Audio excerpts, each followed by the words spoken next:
Alright, welcome back everyone. So today we got another video. This happens to be in my Mustang. I originally removed the top, which is here, which is really easy. You lift up this piece right here, you grab it, and you basically pull it straight out, and that's no big deal. But the reason why I'm even here in the first place is because none of these three buttons work right here at all. So last night I figured that out. I bought that, for those who don't know, I bought this car sight unseen. Had it delivered from Houston up to where I live. So I didn't really know everything to know about this particular vehicle. And my guess is, because it's an aftermarket radio, that they forgot to unplug this. And sure enough, I did not have to unplug this when I removed the top cover right here. But I've also had some other issues here. You can see metal debris from fighting to get into first gear, reverse gear, things of that nature, right? You can see the metal debris. So this has been going on for a while. My guess, just a guess right now, is all the transmission bushings that support the transmission underneath the vehicle are probably just worn the fuck out. So I think I'm going to get me a transmission bushing kit for this particular vehicle. I might upgrade to a Hurst shifter with reverse lockout, but I want to see if there's any kind of adjustment with here, because it just doesn't seem right. I'm having to fight. I'd rather fight reverse than first and second gear. First gear is an absolute pain in the ass. It's like, it seems like it goes in right there. I don't know why it's going in easy right now, but sometimes it's just a fucking pain in the ass.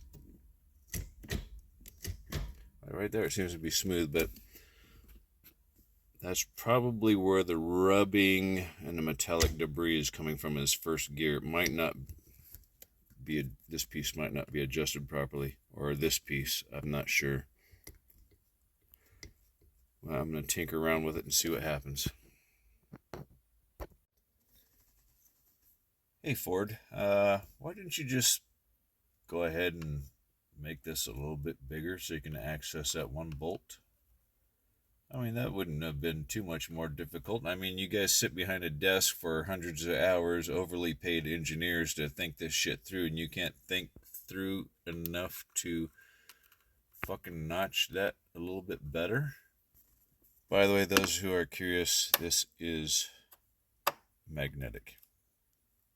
So that's metal.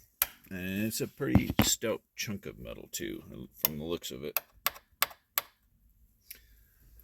Pretty stout. And for the transmission issues, I guess from a little bit of research I've done, is this is a body mounted transmission shifter. And this is part of the problems versus mounting it directly to the transmission.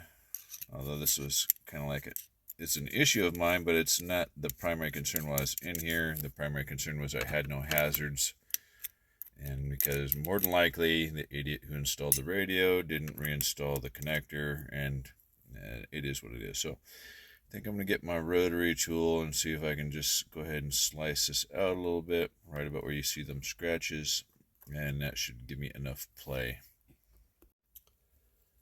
Well, there's no room from the factory to make any adjustments other than this Allen head, which puts your preload on here. But so that's really not going to solve any issues for right now. It doesn't look like it's been lubricated probably since it was new, if it was even lubricated then. We'll put some motion lotion in there, help kind of ease up on some of that tension, hopefully not fight it so hard. I don't know, so right now it seems to be going in and out really smooth with everything off, but when everything's assembled, for some reason reverse and first gear are fucking difficult. And maybe the synchros are going bad, maybe the previous owner hot rodded it, or the previous owners hot rodded it, I don't know. But for right now, definitely a set of transmission bushings are in order. I think that will help resolve that issue, and I think I'm going to go ahead and opt for the Hurst reverse lockout shifting mechanism. I think that's going to be a much more reliable system. So now back to the original thing. Does the hazards work now? Yes. More than likely, the idiot who installed that didn't plug the connector back in.